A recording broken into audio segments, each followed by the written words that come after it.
All right, and I'm gonna mute everyone, but remember, you can unmute at any time for any reason. But don't let your dog bark. All right, so he's been wrestling. Our questioner last week anyway was really wondering what's going on with my mind and all of the narratives. And I'm putting together a lecture for next weekend on the narrative of ego and trying to understand, instead of using a word ego that the psychologists made up in the West and that the scriptures use, but what does it mean to us? You know, egoism just means a bunch of pride to us, but it's way more than that in a spiritual context. Ego really can be reduced down to simply the narratives that run through your mind to explain the moment to you constantly. Anything that you're thinking is part of your ego. The ego is why we think. The ego is the imbalance. It's the sense of me and mine that causes the mind to be troubled. Right? Without ego, the mind is calm, the mind is placid, and God can be clearly seen. So ego and Maya are synonyms. Egoism is the veil that prevents you from seeing God in the moment right now, because you've got this wall of thinking between you and the divine, between you and the moment. You see, to be an ego, to be yourself, you have to live in the past. Ego is created entirely of past. And so if there's a thought, usually we are living just a split second in the past all the time, because we're not living in the direct experience of the moment. Well, we actually can't live in the direct experience of the moment, but we're not living in the moment because we're not experiencing it spontaneously. We're experiencing it as the mind is describing it to us, right? And because the mind is constantly describing it to us, we've created, well, that's another lecture. The mind is constantly describing it to us, so we live in the world that the mind describes rather than a spontaneous experience of being.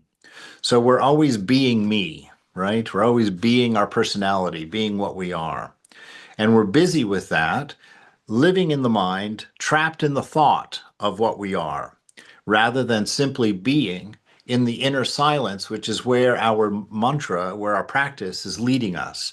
It's leading us to the chamber of the heart, to the shrine of the heart, the cave of the heart, however you want to refer to it. The scriptures refer to it in many ways, but it's the place that is before thinking and is before body, right? And it's a place of silence. It's the place where the common description of it is the place of the peace that passes understanding, right? Passes understanding, you could say bypasses understanding. It gets around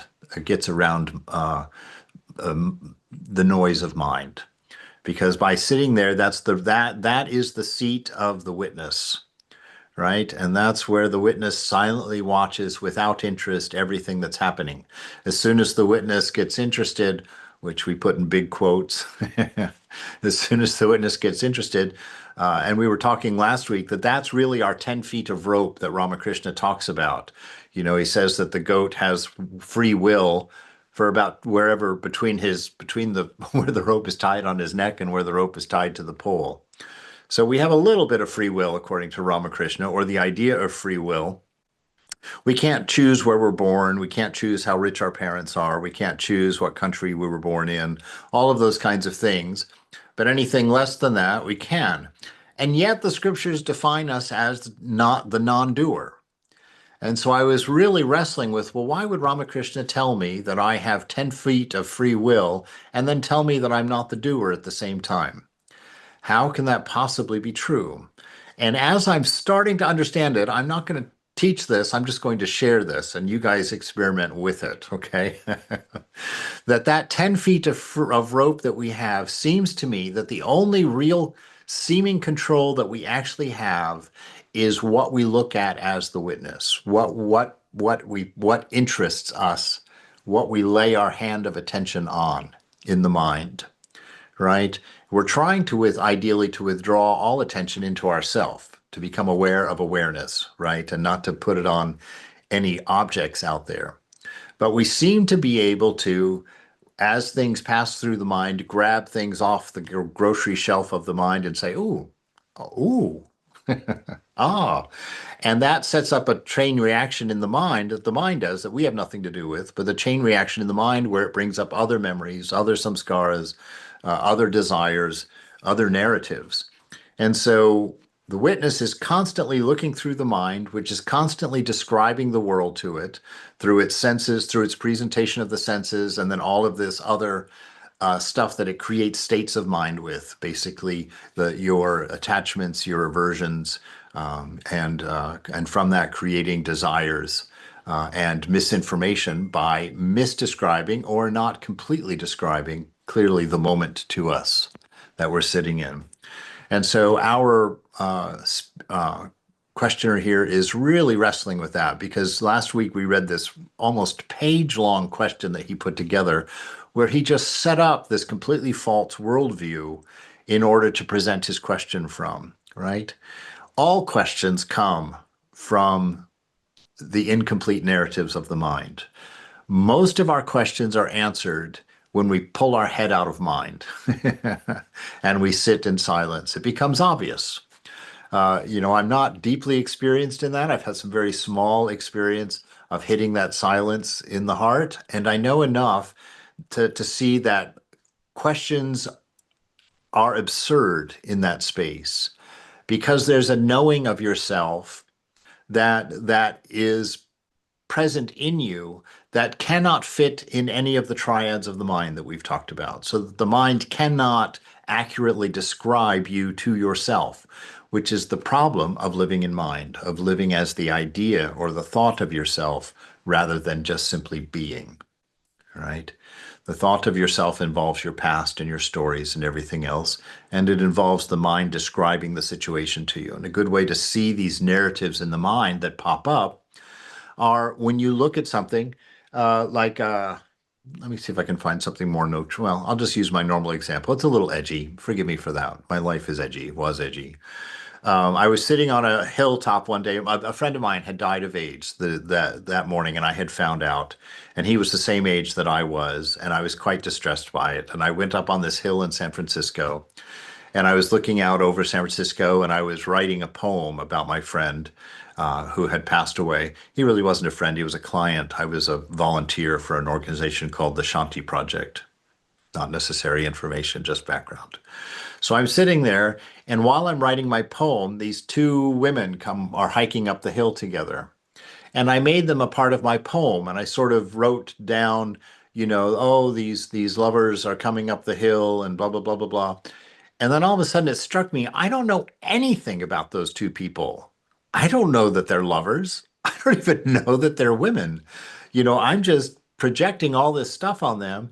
And then the second half of the poem became all about the fact trying to figure out what do I know about those two people coming up the hill? And why is it that I made all of these assumptions in my mind unconsciously without my awareness at that time about who they were, right? That they were lesbians and that they were a couple and that they were, in love and that they were coming up this hill and all of those things like that. Well, that process of creating stories on things that you do not know is happening in your mind all the time. And that is why we talk about ignorance in spiritual life constantly. Because what you know about the moment right now is almost nothing. And in fact, most of the things that your mind is feeding you opinions about in this moment are not in your room with you at this moment, and they're not in your room at all, right? And so that's why we talk about that idea of being present is to be here now, right? And in order to be here now, you have to first learn not to bring the not here, not now into the moment, right? So if you sit in this moment, like I look around this room here, there is not a problem in the world. I'm living in paradise. All the bills are paid. I'm fat and well fed. I'm the happiest I've ever been in my life. And yet I can find myself sitting in a rocking chair here, terribly disturbed about the condition of the world, right? Oh my God, what's that guy doing? Oh my God, what's this law? Oh my Lord, what's happening to the country, right? Because most of the time, we're bringing the not here, not now into our here and now and being disturbed and getting the mind, all of that noise caused by egoism, by sitting there dwelling on things that are not part of the here and now. So the fastest road to peace is to learn how to be present, right? And for the Gyani, that means to be aware of your own awareness, which one of the practices is following your breath for that. If you're a Bhakta, it means being aware of the presence of the divine, of your chosen ideal within you, and sitting in the shrine in that awareness, absorbing yourself, letting yourself be absorbed into the awareness of your idea, of your beloved, and sit like that. And so all of that is kind of where we're sitting with the questions right now. And so the questioner starts today. He says, I do see and admit that the outer chaos is merely a reflection of my own inner disharmony. Okay. But what is the remedy? Okay. Maharaj, don't seek remedies. Now, why would he say that? He would say, don't seek remedies because there's nothing wrong. The problems, the troubles that you are having are of your own imagination, right? You've identified with the body, so you worry about things of the body. Oh, how am I going to feed myself? Oh, how am I going to clothe myself? Oh, how am I going to find shelter? And that's paramount in our life, right? And then we've got problems of the mind. Oh, my relationship with such and such. Oh, my finances. Oh, how am I ever going to get a quiet mind? Which is the best one. That one really is a great one because it's the most popular one. I mention every week almost. Anytime there's a Q&A, you can always know someone's going to ask, "Oh, how do I quiet my mind? It's so noisy. It's such a trouble to me. I can't meditate." And what do we talk about when we do that? We talk about the narratives, right? The reason he's saying is don't seek remedies is because seeking a remedy is one of your narratives. Your assumption is there's something wrong. I'm the doer. I'm going to fix it. How do I fix it? Right? That's a constant narrative going on in our mind. But he's saying don't seek remedies because your very first assumption is wrong. There is no problem. Yes, there's concerns for the body. You are not the body. Yes, there's concerns for the mind. You are not the mind, right?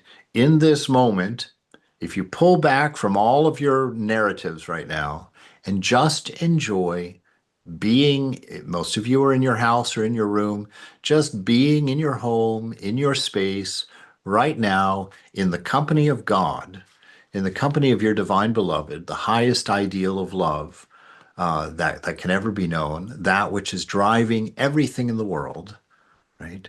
To sit in that presence and in that company, if you can do that for even a 32nd of a second,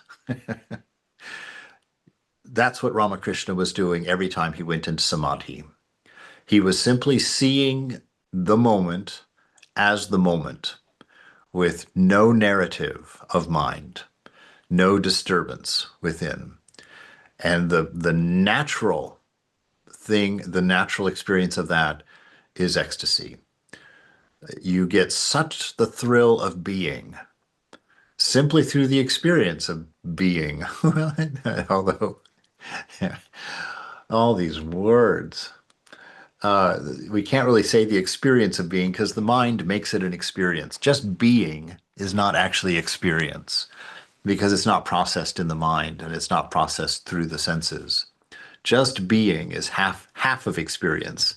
It's the isness, but it's not the description, right? There's no thing telling you about the isness. There simply is isness in that. So he says, don't seek remedies for that reason. If you're not sick, don't go try and get better, right? Don't try and go get better. Questioner, well, sometimes one is in a state of grace and life is happy and harmonious, right? But such a state does not last. The mood changes and all goes wrong. Okay, I don't know how he's going to answer this, but look, this is very educational. This man is locked in his mind, and we can learn from it here. He says, sometimes one is in a state of grace and life is happy and harmonious. Okay, grace is not conditional, right? Grace is not circumstantial. Grace is.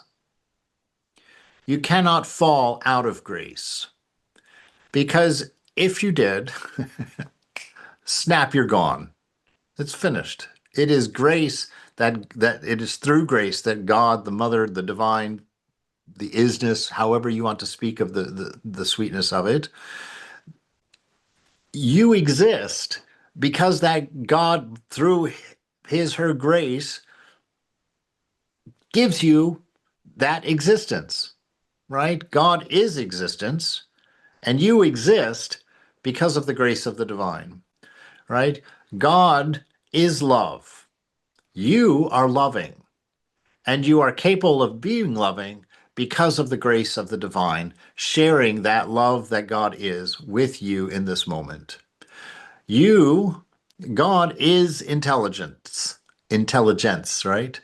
We are intelligent because the grace of God has loaned his intelligence to us, and we can grow and learn from our mistakes and undo the knots that we experience, right?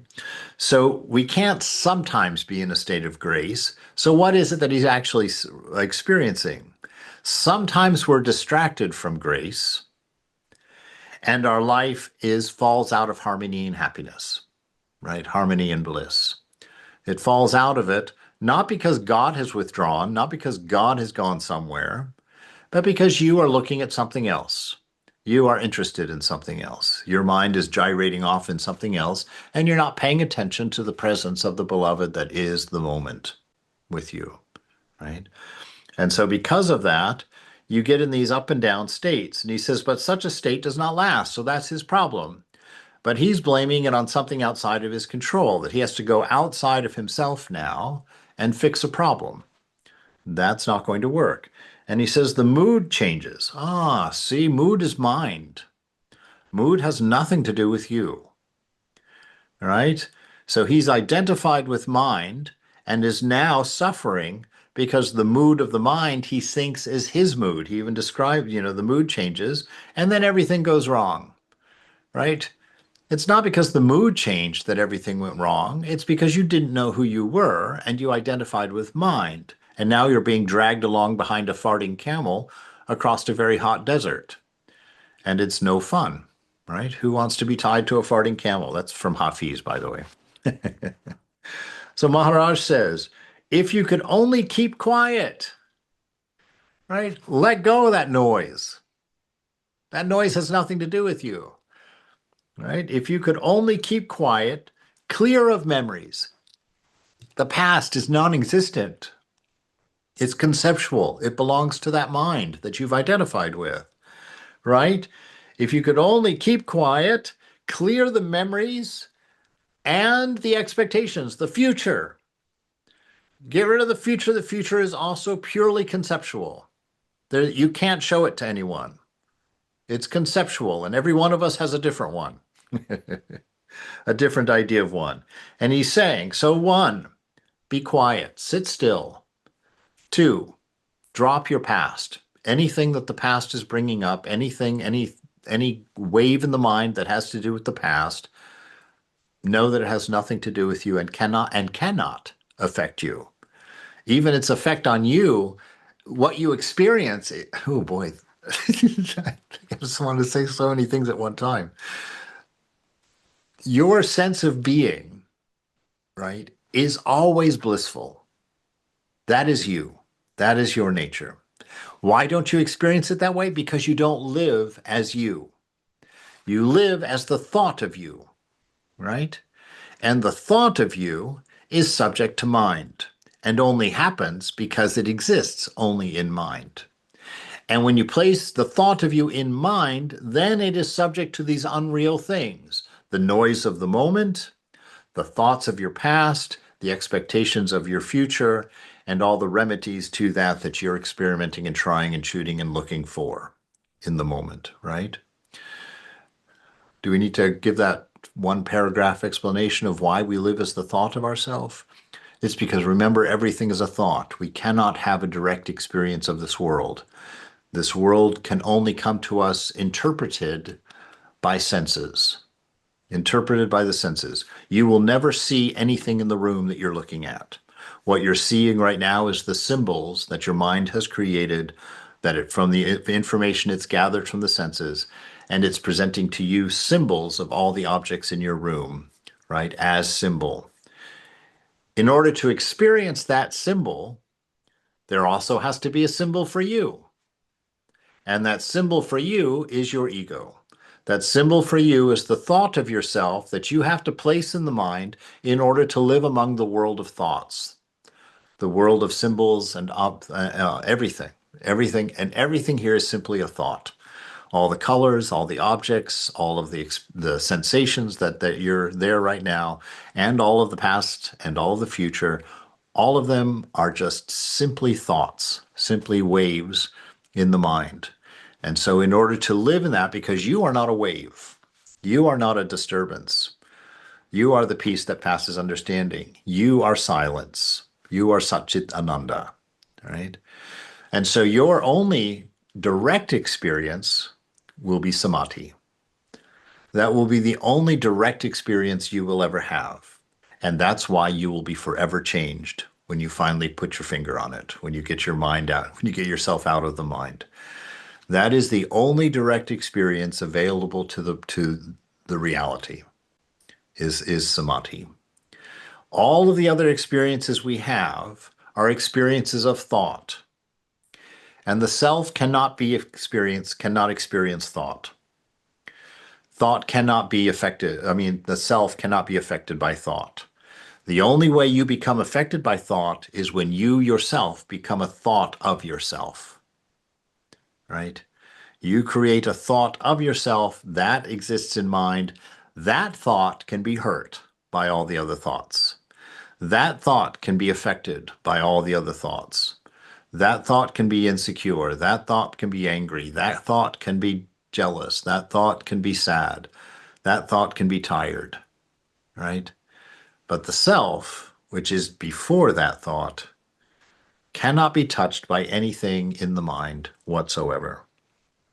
So if you could keep quiet, if you can clear your memories, forget the past, let go of the past, and let go of your future, your expectations, you would be able to discern the beautiful pattern of events, right? From that purely objective perspective of the witness, where you're not pulled into the narrative in any way. You know that that narrative, it's like watching television. It has nothing to do with you. It can't harm you, can't hurt you, affect you in any way. You would be able to discern the beautiful patterns of events, right? You would see it as it is, and it would be lovely, right? It would be lovely because you are not placing your me and mine in the midst of it. It's like looking over the canyon, the Grand Canyon. Oh, what a gorgeous view. Well, if you put yourself out there falling into the Grand Canyon, terrible experience, right? But if you can forget the past, forget the future, sit in the quiet, which we will say is like standing on the platform, the observation deck at the Grand Canyon. From there, you can see the beauty. There's a lot of terror out there. You could die in a billion different ways in the Grand Canyon. But if you are safely there where you know you are not in the Grand Canyon, you know that you are not subject to the dangers of the Grand Canyon, you can stand there on that platform and be like, wow, beautiful, amazing, right? And so this is what he's saying. He's saying, get on your tourist platform of the heart. Find the tourist platform of the heart where you're not in it, right? Where you're not in the mind. You're just observing it. And he says, if you can do that, you will become aware, first of all, of the beauty. Wow. The wonder. None of your projections have made it boring. You're seeing it as it is for the first time, realizing that you know nothing, that it's unknowable, that it's huge, right? If you can only keep quiet, he says, you'll be able to discern, first of all, your discernment will be very clear because it won't be informed by your ignorant past, and it won't be informed by your ignorant future, and it won't be informed by the ignorant thought of self that you've created. It will be informed by its own self. There'll be no noise, no static, no misunderstanding, and you won't be able to talk about it because it's just, oh, just a constant, ah, right? You'll discern this beautiful pattern, right? Because everything in the mind is patterns. Everything is in cycles, right? Look at the world around you. Everything goes in circles. Everything. Why? Because Vivekananda says, because circles are the only way that the beloved can represent infinity in the finite, right? So all the electrons go around the nucleus of the atom. All of the planets go around the sun. All of the suns go around the galaxies. All the galaxies circle this giant black hole in the middle of the galaxy. And then what are those galaxies circling? We haven't figured that out yet. we can't, we've got wrong assumptions actually about what they're doing. I suspect. I'm not a galactarian out there. But you see what he's saying. This beautiful pattern of events. It is your restlessness that causes chaos, right? And what is it that causes the restlessness? If you're living as a thought of yourself in a mind that is constantly changing, you will never be comfortable, right? If you live in a mind as a thought of yourself, you will never be secure. You will never have real confidence. You will never have peace because everything is constantly changing. And what is your restlessness? It's your constant effort to find a stability in a world of thought that is never the same. Never. That is why you will never find happiness in this world. Nothing you ever find in this world is going to last more than a blip. Right? Thank the Lord that you can be reminded of grace by the fact that you are not in this world. This world is in you, and you are unaffected by it. That is your only source of stability and peace. And until you give up the idea that something out there is going to fix something in here, you will never get over this restlessness because you would fall over immediately. You have to, even your floor right now, there's in San Francisco at Fisherman's Wharf, there's a platform that you can stand on, and it basically replays the 1906 earthquake, right? You sit there and just jolting all over the place on that thing. That's what it is to be an ego in your mind, right? And of course, you know that.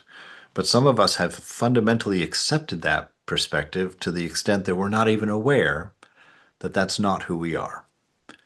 But thank God, now we are. Now we are in this moment. It is your restlessness that causes chaos. For a full 3 hours that I spent in the airline office, I was practicing patience and forbearance.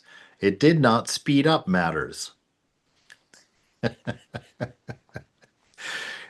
Okay, let's go. Let's go. This is good. Look at again. Let's look at him and just learn from him. For a full 3 hours that I spent in the airline office, I was practicing patience and forbearance.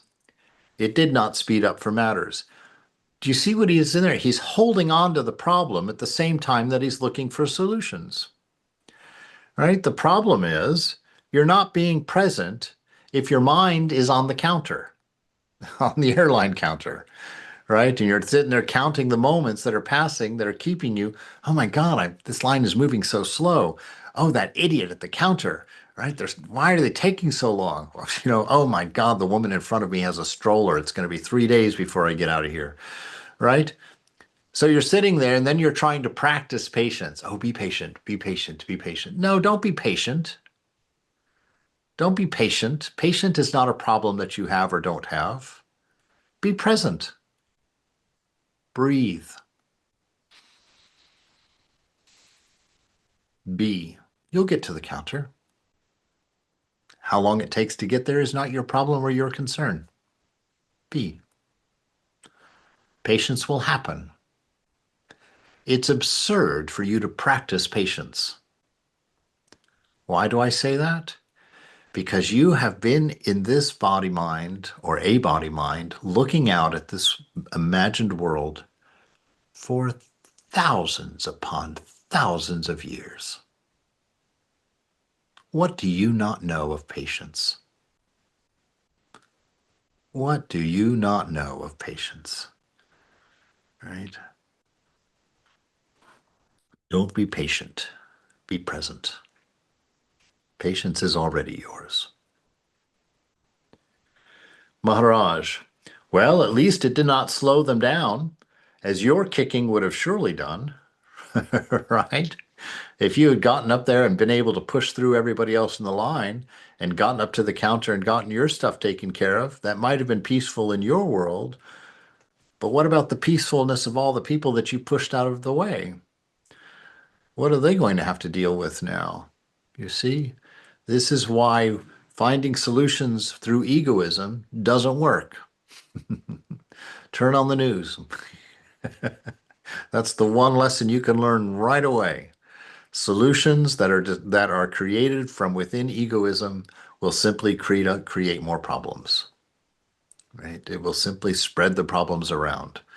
And if everybody's doing it, everybody's disturbed by it. Okay? And at least it did not slow them down, as your kicking would have surely done. You want immediate results, right? That's the first problem. You're not present because there is no want in the present. All desires arise from body mind. No desires arise from self. And if you're present, you're in the self. And you're fine, right? You're fine. We see that in Vivekananda.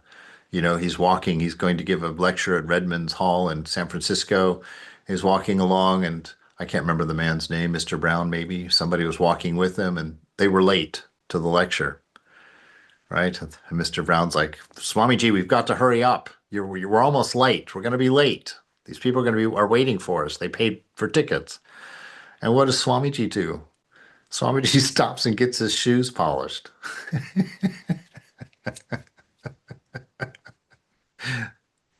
That is a perfect way of teaching you. Those are narratives. They have nothing to do with me. They have nothing to do with me, right? You want immediate results. So that violates your karma yoga. You're doing something for a result. You're living in a narrative. That's why we don't do things for results, because they require narrative, and narrative is ego. All right? You want immediate results. We do not dispense magic here. Right? Everybody does the same mistake, refusing the means but wanting the ends. Right? Not wanting to just simply be, not just allowing themselves to be content. No, they have to live as the thought of themselves. They are never content. They are always looking for solutions, always looking for fixes, always looking to change the moment so that it's perfect for the ego. we know that the moment is never perfect for the ego. There is always something wrong. And if there isn't something wrong, that becomes the problem. Right? You can see that. You can think, oh, my, you know, that's what Ramakrishna learned when he locked himself in that room with sweets, right? He found himself always wanting sweets. They were always pulling at him. So he asks Matur to fill a room with sweets, and he goes and he locks himself in there, and he just gorges himself on sweets. And he comes out, he's like, oh, mind, see, this is what sweets are.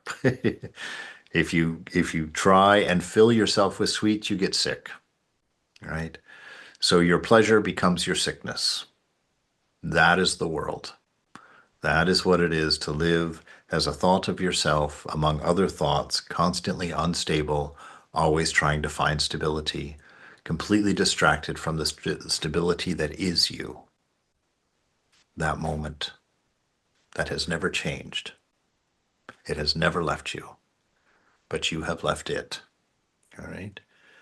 Refusing the means, but wanting the ends. You want peace and harmony in the world, but refuse to have them in yourself.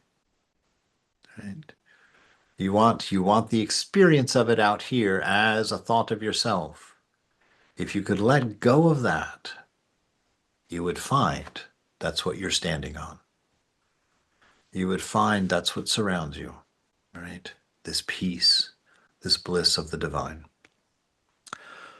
Follow my advice implicitly, and you will not be disappointed. I cannot solve your problem by mere words. You have to act on what I told you and persevere. It is not the right advice that liberates, but the action based on it. Just like a doctor, after giving the patient an injection, tells him, now keep quiet, do nothing more, just keep quiet, go home and rest. Right? Stop everything, just go home and rest. Do nothing more, just keep quiet. I am telling you, you have got your injection, right? I've told you the truth. I've laid it out. We've heard it, you and I. We've heard it this morning. So we've gotten the injection. Now, do nothing more, just keep quiet. You've got the injection. Now keep quiet, just keep quiet. Right? How many times in the last 3 sentences have we been told to be quiet? Right? Because what goes away when you're quiet? The narrative of egoism. Right? The narrative of egoism goes away. And if you can stay in that silence, then you don't get caught up in the end of the game, the constant look for results. Because you haven't started the story, you don't care how it ends. Once you start the story, you care desperately how it ends. You have nothing else to do. You actually never had anything to do.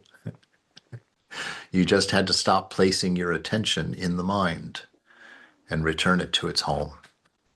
Right? How many songs do we have? Oh, mind, don't go into anybody else's home.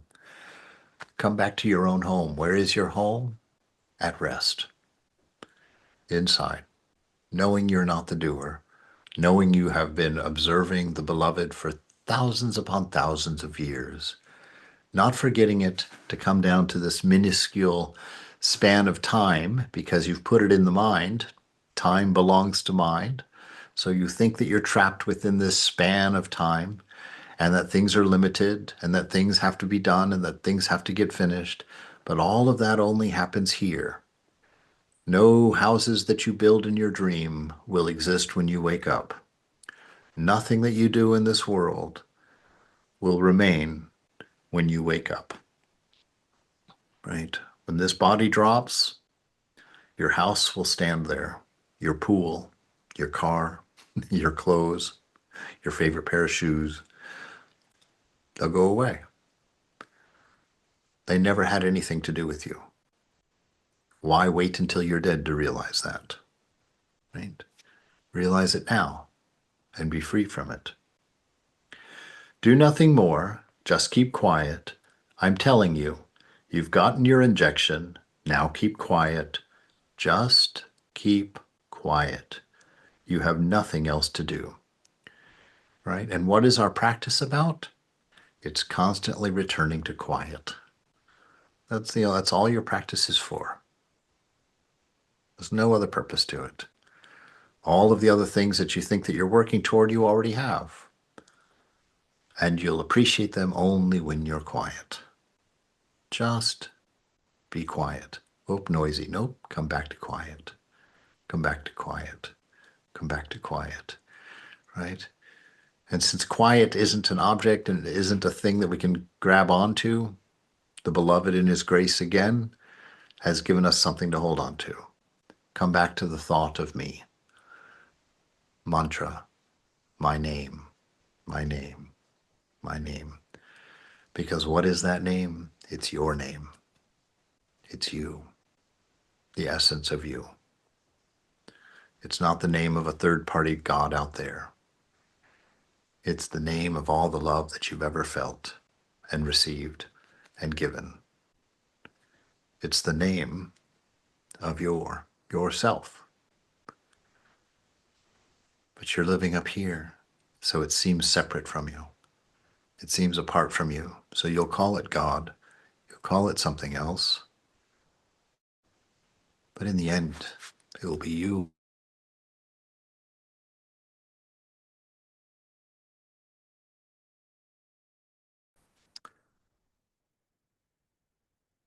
You have nothing else to do. My guru did the same. He would tell me something and then said, now keep quiet. Don't go on ruminating all the time. Stop. Be silent. Right? So it's not just shutting this trap up. It's shutting this trap up. Right? And just try and do that for a moment. This trap is so unstable. If you place any thought of yourself in there, it's like trying to walk across a room that's covered in Rice Krispies, trying to be quiet, right? Can't do it. Your whole mind is covered with Rice Krispies. If you place the idea of me and mine up there anywhere, it's going to be a problem. It's going to be noisy. It's going to be distracting. So keep coming back to self. Follow your breath, repeat your mantra. Whatever technique or path that you're on, go forward.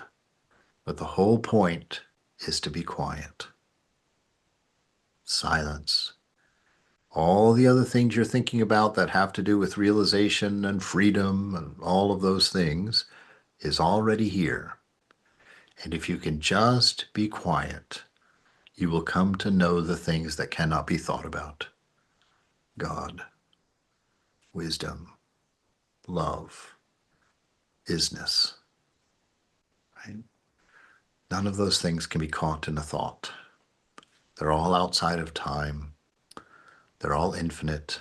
They're all immortal. And that is what you are. Our questioner says, I can keep quiet for an hour in the morning, but the day is long and many things happen that throw me out of balance. It is easy to say be silent, but to be silent when all the screaming is in me and around me, please tell me how it is done. Right? Okay, so let's look at his question again closely here. I can keep quiet for an hour in the morning. Okay. The question for that is there's an elephant in the room here because you have never been anything but silent, right? That's how you know the mind is noisy. If you weren't silent, you couldn't know the noise of the mind. It's your silence that allows for all the noise, right? It's your silence that allows for all the noise. And all the noise is just thoughts passing through a mind. So his problem here, he says the day is long. Okay, the day is long because you're up here. There's no time down here.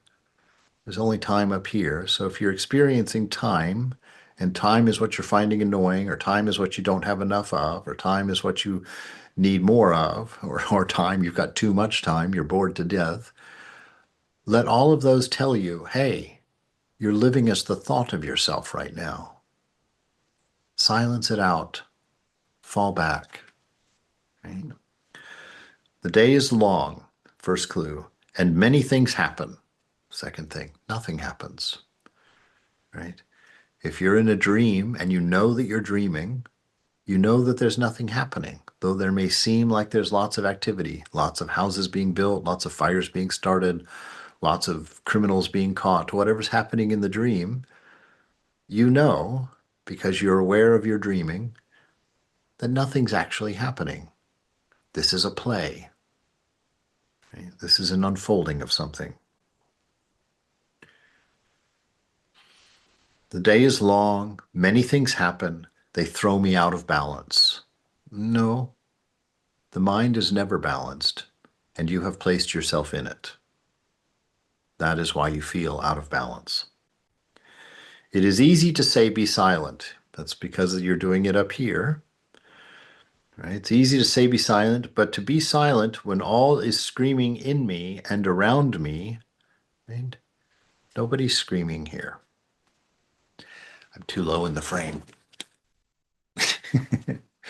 Nothing is screaming there, right? Nothing. There's no problem there. This is where the self that is you as a thought in the waking state, waking dream state, and you, this is where you that exists here in the dream state comes from. It's the same self. So look at the you that's in the dream and look at you that's in the waking dream and see what's similar between the two of them. What is it here that never changes? Right? It's a silent, infinite space. Silent because it makes room for all of the noise, all the sounds, all the words, and infinite space because it's the space between all the objects. It allows for the objects, right? And so we've talked about allowing what you consider to be problems, this noisy mind, instead of focusing on that problem that has to be fixed, this noisy mind, right? If you try and fix it, what you've done is you've stepped into the swimming pool to try and stop the waves. We've used that every week also. Right? You can't still the waves of the swimming pool by jumping in to fix them. You have to get out of the water. So get out of the mind and come here and allow it to calm. But if you stay here, you don't even have to have it to calm. It'll calm of its own accord. It's your interest in it that prevents the mind from calming, right? It's your interest in one thought over another that causes the imbalance, that causes waves. And those waves are the noise. So be disinterested, which is the same thing as saying have the same interest for all of it, or be disinterested. Both of them will work. Open that awareness. Keep opening it. Don't let it focus or collapse. See, smallness happens when you focus on particular thoughts, particular conditions. That's one of my favorite things about Swamiji that I really noticed early on is all of his writing, as you read him, you can always see that his mind, part of him, is always looking at the vast, even if he's talking about the particular. That's why he never gets stuck. That's why he's always, self-consistent. The day is long, many things happen, they throw me out of balance. It's easy to say be silent, but to be silent when everything is screaming in me and around me, please tell me how it's done. Allow all of that noise, all of your troubles, to point to the fact that you can only be aware of them because you are not. You are not noisy. You are not troubled. And so when you see trouble, you see the contrast. That contrast becomes apparent. So what do? Stop paying attention to what you're witnessing and begin paying attention to the witness itself, to that in you which is observing.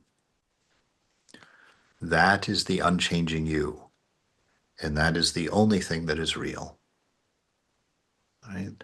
So use all of this problem, all of this struggle, all of these narratives to remind you that you're not in the book. Right. Maharaj, all that needs doing. Okay, here it is. This is everything. Everything that needs to be done can be done in peace and silence, right? Because that's the only place from which thoughts are created. Peace and silence. There is no need to get upset, which means there's no need to get into the narrative. There's no need to move from here to here. Stay here. Question. It is all theory which does not fit the facts, right? It is theory. It is theory. And that theory works to get you out of here. There's nothing that needs to be done once you're here. Once you've got your attention and awareness here, everything else takes care of itself. Satchitananda is self-fixing, self-correcting. That's what Swami Prabhupada. Let me repeat myself again, right? The knots of Maya, the knots of egoism, the knots of your narratives will undo themselves in the light of your awareness, right? Your light, your awareness, that which you are. You're not using awareness. That's what it feels like because we're up here and we're like, oh, let me use my awareness, right? It's separate from me because I'm up here. But you are awareness. You don't need to do or think or solve or fix or be concerned about anything. Just keep expanding your awareness to include everything equally, and it will calm. And you will see clearly the beauty of the narrative, beauty of the pattern of events, he said earlier, right? It is all theory which does not fit the facts. I am returning to Europe with nothing to do there. My life is completely empty. What do you have to worry about? Maharaj, all right, we're going to end with this one. Maharaj, if you just try to keep quiet, all will come. The work, the strength for work, the right motive. Must you know everything beforehand? Don't be anxious about your future. Be quiet now, and all will fall in place. The unexpected is bound to happen, while the anticipated may never come. Don't tell me you cannot control your nature. You need not control it. Throw it overboard. Have no nature to fight or submit to. No experience will hurt you, provided you don't make it into a habit. Of the entire universe, you are the subtle cause. All is because you are, right? So instead of paying attention to all is, pay attention to you are, and you transcend. All is because you are. Grasp this point firmly and deeply and dwell on it repeatedly. To realize this as absolutely true is liberation. All right, there it is, that paragraph that we just read. That's your homework, that's your life's work. Not just your homework, that's your whole life's work right there. All right, we'll stop there for this morning. Turn off the recording.